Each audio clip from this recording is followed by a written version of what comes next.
Hello guys, my name is Mac. Ngayon, paano magpalit ng Wi-Fi name at Wi-Fi password?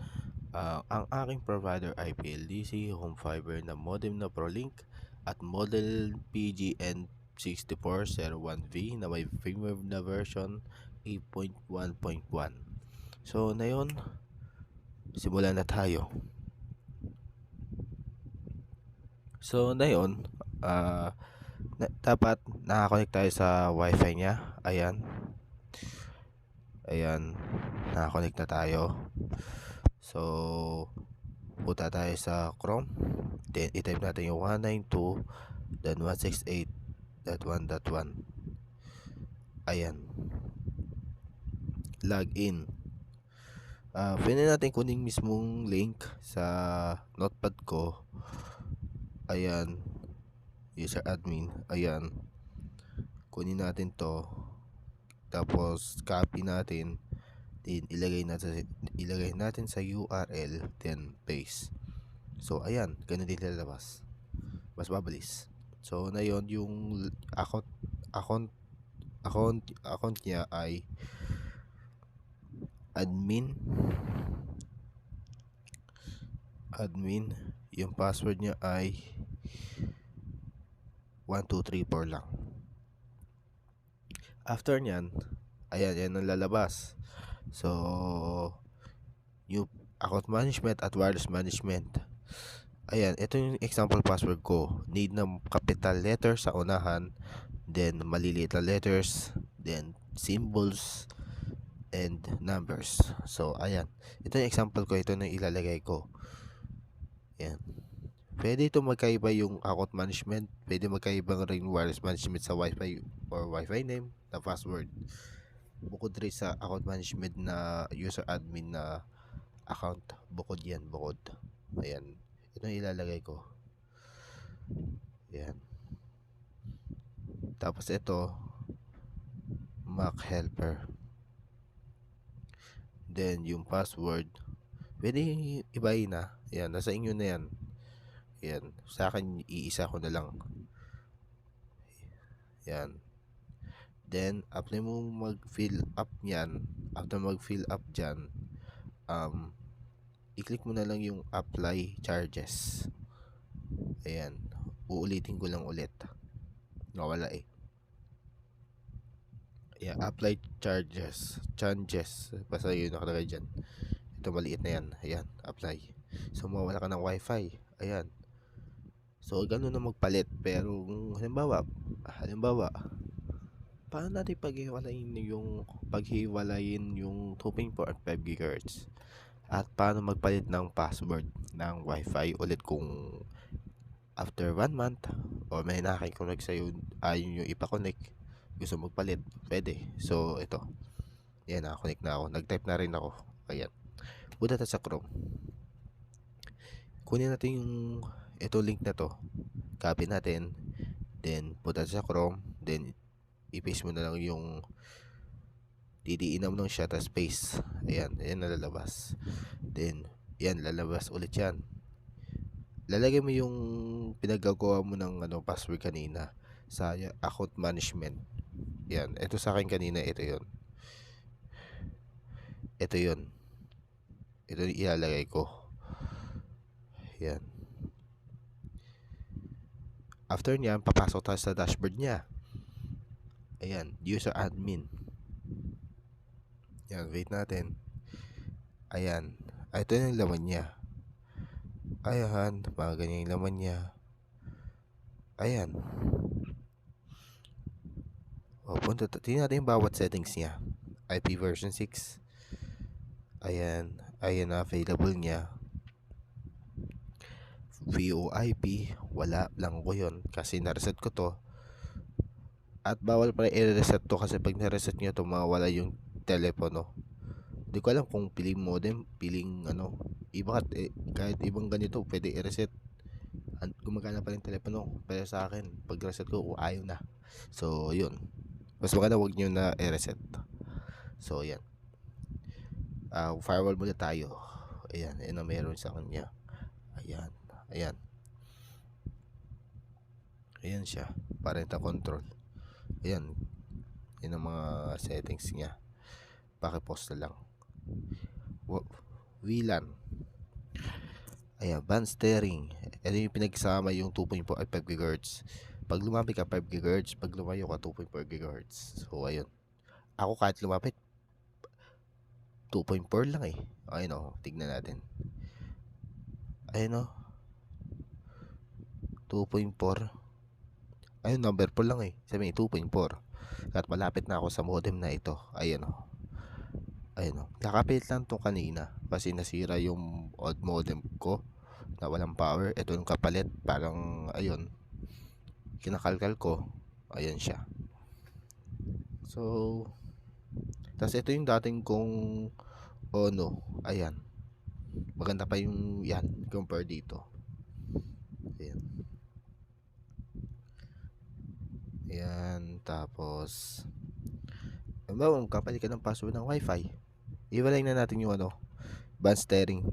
Disable natin. Ayan. Okay. Pwede naman disable Ayan. Yan ang lalabas. Recommend to enable band steering for better wifi. Ay, kalokohan niya yan. Ayan. Yung sa mga bawa walang alam. Ay, pwede yun. Sa mga ganon. Pero kung may tayong medyo may alam, gusto mo hiwalay pa rin. Para may pagpipilian ako. So, ayan. Ito yung 2.4 sa taas. Lagyan natin. Paano magpalit ng pangalan? Ito na yun guys. Lagyan natin. Mac. Yan na lang, Mac na lang. 2.4 GHz. Yung password, yung pa rin, kanina. Ayan. Magpapalit ka lang, halimbawa, pangalan lang or password. Bahala ka na dyan. Yan, password. Tapos confirm lang to sa baba. Ayan o. Tapos 5G naman. Lalagyan nyo sa dulo ng 5G. Pag hindi nyo nilagyan, parang nakaband steering ding labas eh. So, ayan. Paste lang natin, paste. So, ayan. Apply. So, after mag-apply, mawawala ulit yung wifi mo. So, punta tayo sa wifi. Tapos, papatayin natin. Tapos, on natin. Ayan, 2.4 na. Hintayin natin 5 GHz. Hiwalay. Is bukod na talaga sila. Kanina, magsama sila eh. Pero kumunik ako, lapit-lapit ko lang, naging 2.4 lang. Ayun ang kapangin na pag-band steering eh. Experience ko lang naman dito. Sa modem na to. Parang mas maganda pa yung CTE para sa akin. Kesa sa ProLink na tong model na ito. Ayan. Ayan, tayo natin. Natagal na lumabas ng 5 GHz niya. So, 2.4 GHz muna tayo. Ayan. Connect tayo sa 2.5 GHz. Kakalkalin natin yung ibang settings. Sisilipin natin. Ayan.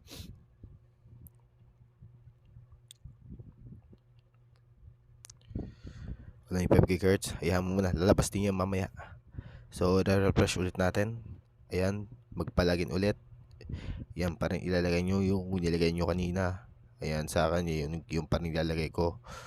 Ayan, another use. So, ganyan ang kalabasan. So, need mo muna siya i-restart. Ganun siya. Kasi itong cellphone naka-random Mac. Kaya ganito. So ayan. Balikan ko kayo.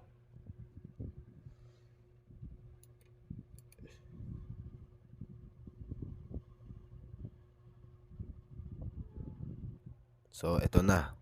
Ayan. Check natin yung wifi.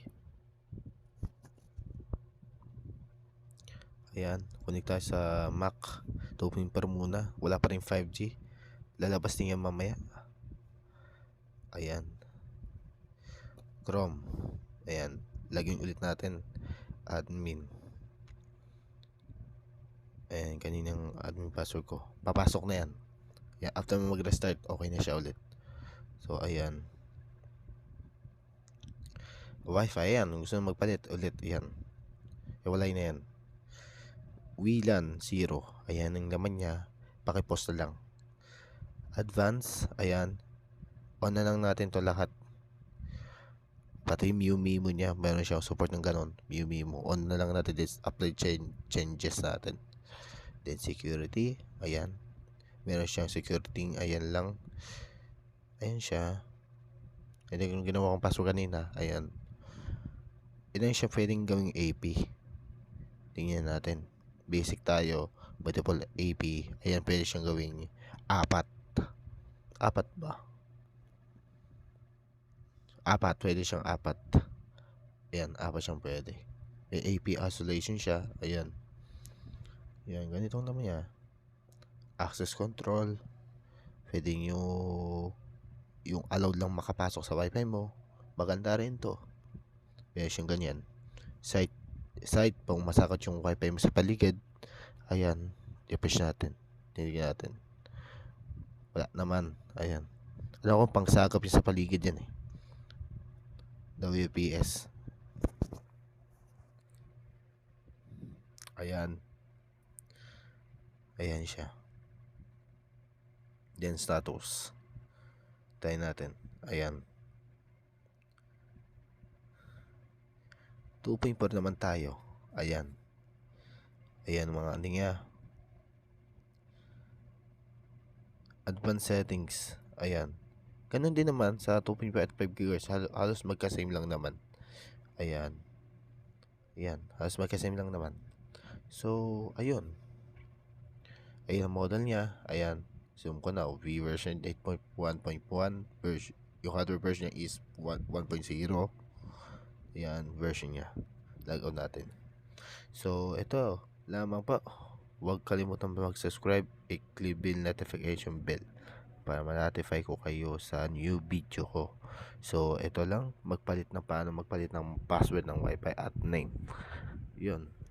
Sa next video pala, super admin naman tayo. So, super admin ni PGN 6401V na PLDC. So, ayan.